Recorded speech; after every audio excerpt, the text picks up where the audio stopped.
So, a content warning for racism, mentions of lynching and mutilation. If you don't want to hear about that, then no hard feelings, no big deal. Uh, just maybe sit this one out. Take care of yourself. Disclaimer, all black folks are different. As a single black folk, I can't speak for all black folks. That being said, there are some grievances that are on the forefront of my and my friends' minds that we would like you to know. And if you are a black person and you have grievances, and you most likely do, please put them in the comments below. So, I'm black. Shocker, right? And I fucks. Well, not as much this year, well, in 2020. But I'm hoping in 2021, maybe. Like Nicole Byer, I too want to get banged out, so if y'all could wear your masks, that'd be really cool. But white people and other POC are super weird about that sometimes. Not the mask or like the fucking, but like the black thing. And I really wish that wasn't the case. Therefore, just like my other How to Talk to You videos, we're going to go over some of the do's and don'ts of talking to black folks. Number 1. Don't say BBC. Unless you're talking about the British Broadcasting Channel, please don't. Same with buck or bull when racialized and not with pet play. Or like mandingo, albeit I don't necessarily see that one a whole lot anymore, thank God. The term BBC boils a whole human down to a single body part that they may or may not even identify with. And if that doesn't stop you from wanting to use it, let's do a little history lesson.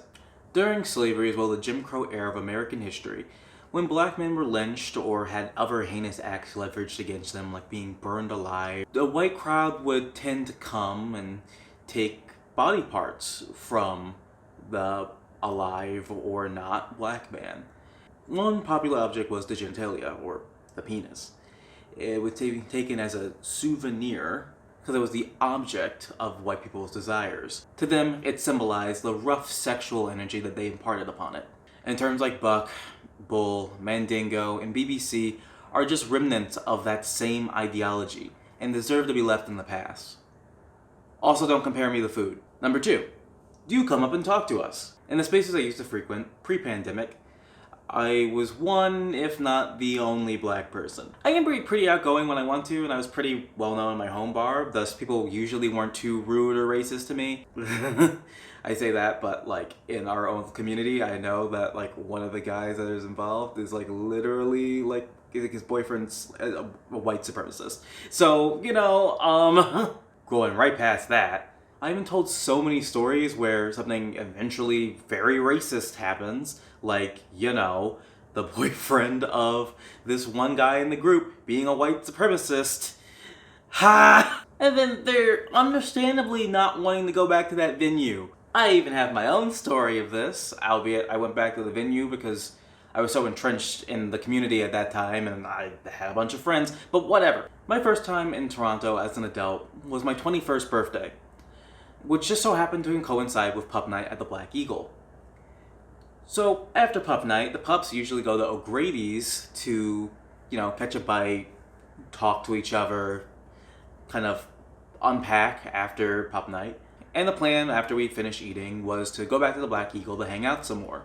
Our new friends led the way and I was in the back of the pack. So all of a sudden, this dude in a leather harness comes up and kind of cuts me off from the rest of the group. They keep walking, unaware that this has happened, but the guy in the leather harness asked, "What breed are you?" And it's Pup Night, so I assume that he means like, what breed of dog am I? I have a tank top on that shows I have my little hood, and then I'm carrying actually no, I didn't have my hood at that time. So I just have the shirt that says I have a little hood on it. Everyone else that I was with has hoods on, or is putting their hoods back on or carrying them or something, right? It's Pup Night. So it must be, you're asking me my dog breed, right? So I respond oh, I'm a husky. He didn't understand what I meant by that. So he asks again, "What breed are you?" And again. And again.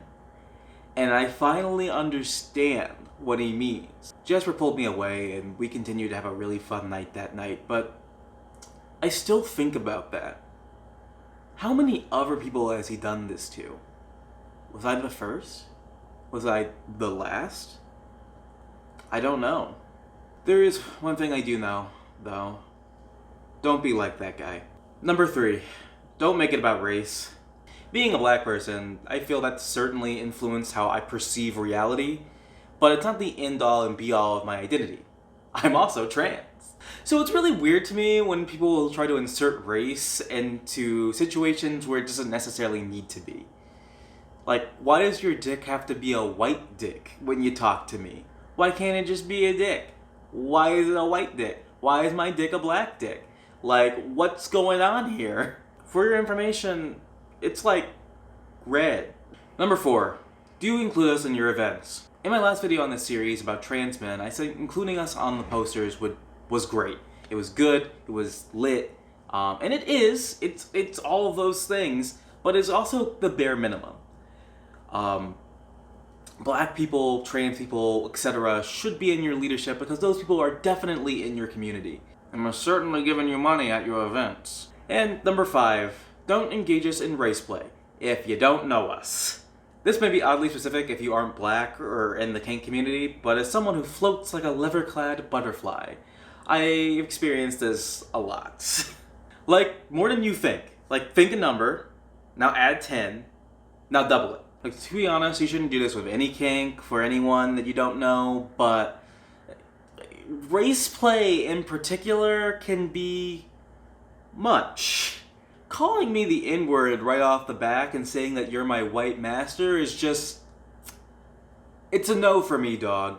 It's a violation of consent, it's racist, it makes me know that you don't care about me as a person. You care about my blackness. You care about fetishizing my blackness. Video coming soon, I swear. You just want a black plaything.